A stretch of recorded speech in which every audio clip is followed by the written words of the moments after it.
वाले हो जाएं तैयार, कल से बादल बरसेंगे, मौसम भी खुशगवार होगा। महकमा मौसमियात ने कल से 23 जुलाई तक कराची में अब्र रहमत बरसने की खुशखबरी सुना दी। चीफ मेट्रोलॉजिस्ट सरदार सरफराज के मुताबिक मानसून हवाएं आज शाम से मशरकी सिंध में दाखिल हो सकती हैं। सिस्टम के ज़ेरे असर 20 से 23 जुलाई के दौरान सिंध के बेशतर मुकामात पर गरज चमक के साथ बारिश का इम्कान है, जबकि इन दिनों में कराची में भी बारिश हो सकती है। चीफ मेट्रोलॉजिस्ट ने कहा कि मानसून के दूसरे स्पेल में कराची के बेशतर मुकामात पर हल्की और कहीं मुअत्तदिल बारिश का इम्कान है, ताहम बास मुकामात पर मूसलाधार बारिश भी हो सकती है। शहर कायद में कल मौसम गर्म और मरतूब रहेगा, जबकि दर्जे हरारत 35 से 38 डिग्री सेंटीग्रेड तक पहुंच सकता है। सरदार सरफराज के मुताबिक कराची में 24 से 25 जुलाई से एक बार फिर मानसून सिस्टम के ज़ेरे असर बारिशों का सिलसिला दोबारा शुरू होने का इम्कान है।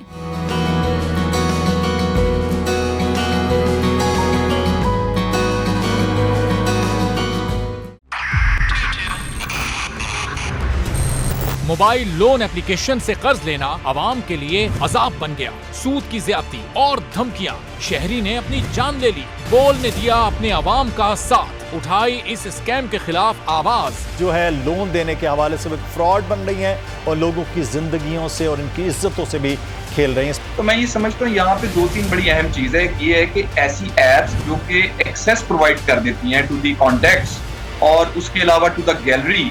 बोल की खबर पर इदारों ने भी कस ली कमर, लिया एक्शन। बोल की काविशें बराबर साबित हो गई। ऑनलाइन कर्ज माफिया के गिर्द घेरा तंग हो गया है, क्योंकि बोल है पाकिस्तान का नंबर 1 न्यूज चैनल। सब्सक्राइब करें और बेल दबाएं ताकि कोई खबर रह न जाए।